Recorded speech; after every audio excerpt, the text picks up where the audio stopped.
জায়গা থেকে গর্জে উঠতে হবে যে আমরা এই ভূখণ্ডের মানুষ, আমাদের নিজস্ব উপজাতীয় সত্তা বা জাতি সত্তা যাই বলুন সেটা আছে, আমাদের সংস্কৃতি আছে, আমাদের কালচার আছে, আমাদের একটা নির্দিষ্ট পোশাক আছে, আমাদের নির্দিষ্ট খাদ্যাভ্যাস আছে, আমাদের মধ্যে কিছু মানুষ আছে যে মানুষরা আমাদের ধর্মগ্রন্থ লিখতে পারে। তাহলে এত কিছু থাকার পরেও আমরা কেন এখনো ধর্মীয় কোডের জন্য আন্দোলন করব না? তাহলে এখানে প্রশ্ন, ধর্ম কাকে বলে? আপনারা যাদের কাছে আপনারা দাবি করছেন যে এই সারি ধর্মের কোড চাই, তাদেরকে প্রশ্ন করুন ধর্ম কাকে বলে। সেই ক্রাইটেরিয়া অনুযায়ী আমাদের যদি না থাকে তাহলে আমাদেরকে আমাদের সারি ধর্মের মান্যতা দিতে হবে না। একটা ধর্ম কখন বলে? যে ধর্মের একজন প্রচারক থাকেন বা ধর্মের একজন সৃষ্টিকর্তা থাকেন। মারানগুরু আছেন তো? আপনাদের মারানগুরু আছেন তো?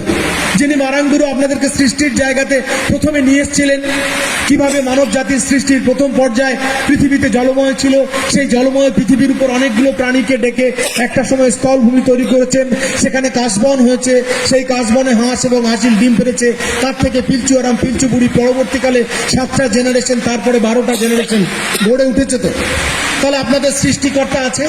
ধর্মের স্বীকৃতি দিতে গেলে প্রথম দরকার একজন সৃষ্টিকর্তা, তিনি আপনাদের মধ্যে উপস্থিত। নাম্বার 2, এতদিন এরা বলবে যে ধর্মগ্রন্থ ছিল না। আমরাও জানি, যারা আমরা ভারতীয়, যারা আমরা বাঙালি, যারা আমরা আদিবাসী, আমাদের যে বেদের ধর্ম, সে বেদের ধর্ম যাকে বলি, সেই ধর্ম লিখিত তো ছিল না প্রথম দিকে। মানুষ শুনে শুনে বলতো, জেনারেশন টু জেনারেশন ছন্দের মধ্যে দিয়ে, গানের মধ্যে দিয়ে একটা জেনারেশন থেকে আরেকটা জেনারেশনে ছড়াতো। আপনাদের মধ্যেও তো তাই ছিল, শুনে শুনে মনে রাখা। আপনার দাদু আপনাদের কাছে বলেছেন, আপনি আপনার বাবার কাছে শুনেছেন, আপনার বাবা ছেলের কাছে বলবে, ছেলে তার নাতির কাছে বলবে, জেনারেশন টু জেনারেশন যাবে। কিন্তু একটা সময় পর যখন অক্ষর জ্ঞান আসবে, যখন ভাষা সম্পর্কে বুঝবেন, নিজের লিপি আবিষ্কার হয়েছে, এরপরে তো আর শোনা নয়, যা শুনলাম সেটা লিখিত হবে। আজকের দিনে দাঁড়িয়ে এই 21 শতকে সাঁওতালদের নিজস্ব একটা আদিবাসী ধর্মগ্রন্থ আছে, যেটাকে আমরা বলছি জমসিম বিনতি। তাহলে আপনাদের ধর্মের একজন প্রচারক আছে, আপনাদের ধর্মের একটা বিধান আছে। বিধান মানে যেটা গ্রন্থ, সেটা অলরেডি আমি নিজে কিনেছি, আমি জানি, আমি দেখেছি, ফলে এটা আছে।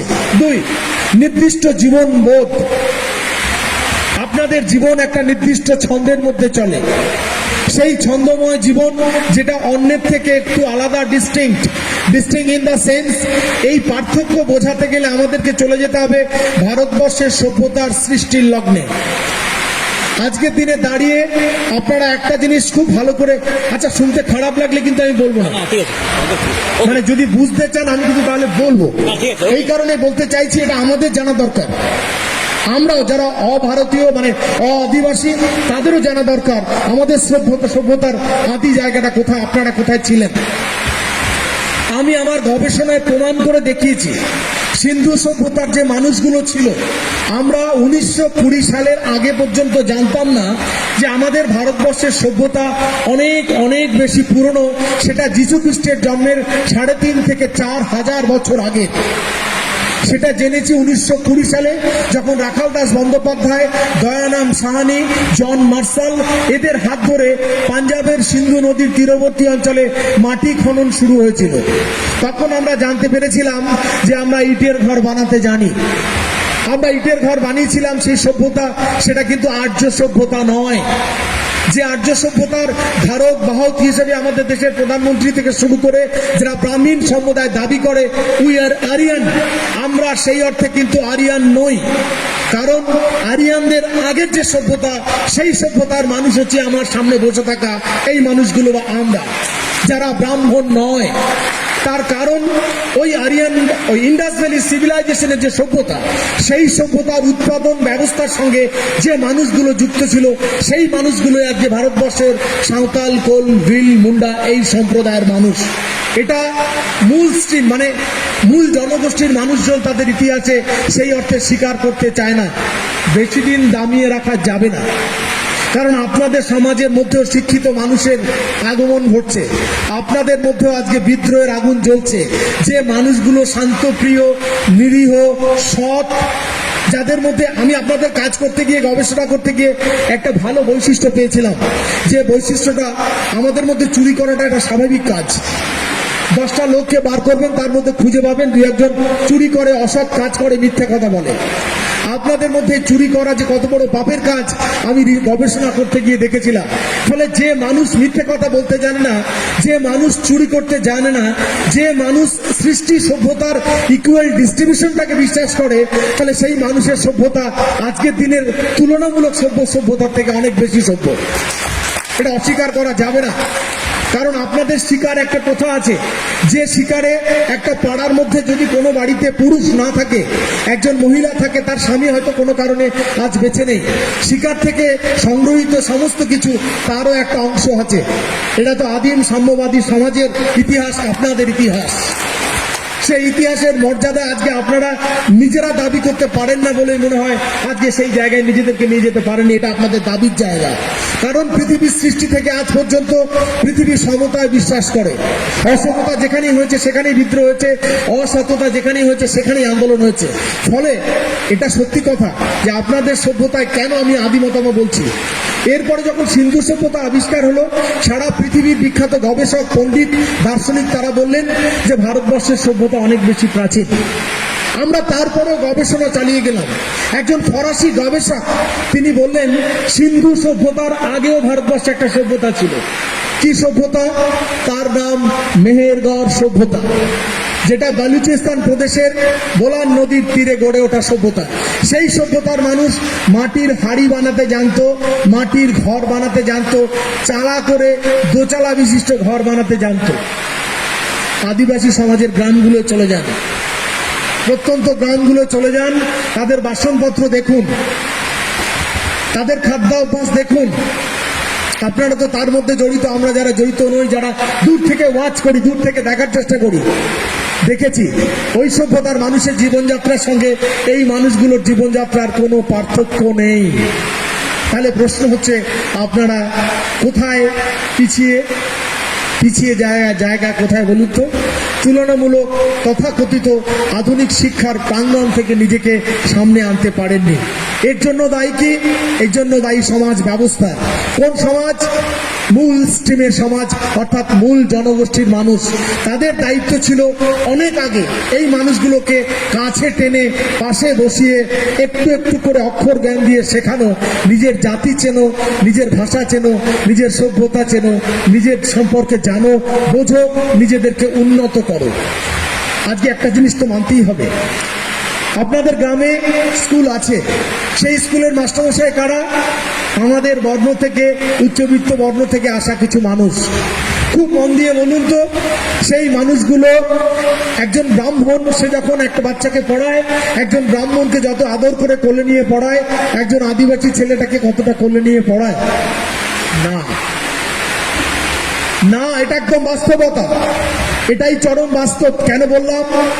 আমি একটা সময় প্রাইমারি স্কুলে চাকরি করেছি, একটা সময় হাই স্কুলে চাকরি করেছি, একটা সময় কলেজে চাকরি করেছি, আজকে দাঁড়িয়ে বিশ্ববিদ্যালয়ে চাকরি করছি।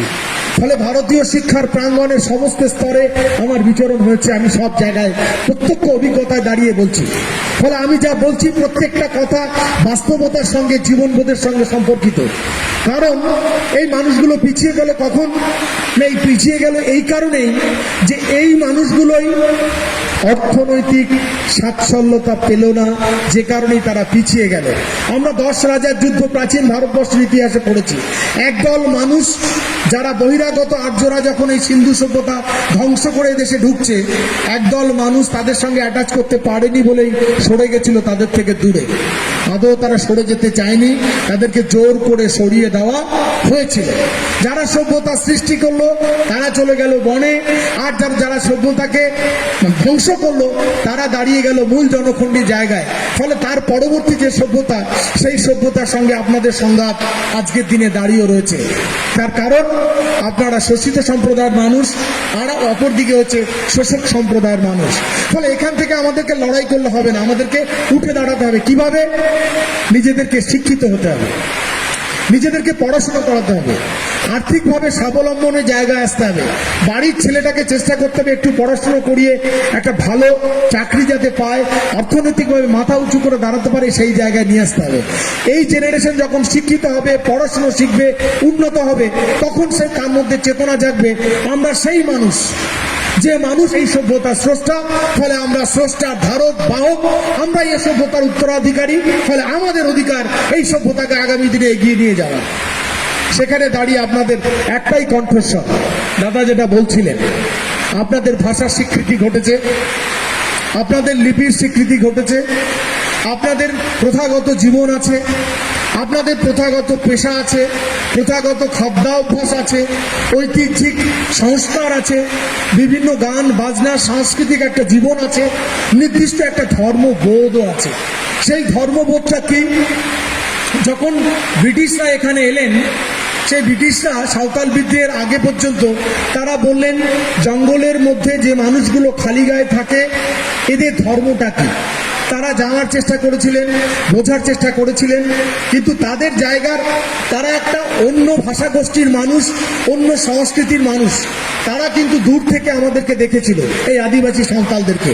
ফলে তারা কেউ বলল এই ধর্মটা সর্বপ্রাণাবাদী ধর্ম, কেউ বলল অ্যানিমিস্ট, কেউ বলল গঙ্গা উপাসক, কেউ বলল এদের নির্দিষ্ট সর্বশক্তিমান কোনো ভগবান নেই, ফলে এরা সেই অর্থে প্রচলিত পেগান ধর্মের একটি অংশ। এবার পেগান ধর্ম বলতে আমরা কি বুঝি? পেগান হচ্ছে একটা আদিম, ভারতবর্ষের নয়, সারা পৃথিবীর সব মানুষের একটা প্রথাগত প্রাচীন ধর্মীয় ব্যবস্থা হচ্ছে পেগান ধর্ম। কিন্তু সেই পেগান ধর্মের কতগুলো রীতিনীতি আচারের সঙ্গে সাঁওতাল ধর্মের রীতিনীতি আচারে সেই অর্থে কোনো মিল পাওয়া যায় না। ফলে সেই সময়ের গবেষকরা বলতে শুরু করলেন যে সাঁওতালরা মনে হয় ধর্মগতভাবে হিন্দু। তারপরে যখন এরা গাছের তলায় পুজো করতে আরম্ভ করলেন, এরা জাহের থানে পুজো করতে আরম্ভ করলেন, মাঝি থানকে সম্মান জানাতে আরম্ভ করলেন, ব্রিটিশদেরকে ভারতীয় ইন্টারপ্রেটাররা যারা দোভাষী তারা বোঝাতে শুরু করেছেন এরা হচ্ছে বিক্ষোভ সব গাছ পুজো করে। ব্যাপারটা তা নয়, কারণ এই মানুষগুলো সারা পৃথিবীর ধর্মের মধ্যেই এই সমস্ত বৈশিষ্ট্য আছে, গাছ পুজো করা, মূর্তি পুজো করা, কোনো কোনো জায়গায় দাঁড়িয়ে বিভিন্ন প্রাণী পশুকে উৎসর্গ করা, সব ধর্মের মধ্যেই আছে। ফলে সেই ধর্মের সঙ্গে এই ধর্মের মধ্যে কিছু কিছু মিল আছে। অমিল খুব পরিষ্কার কোথায়?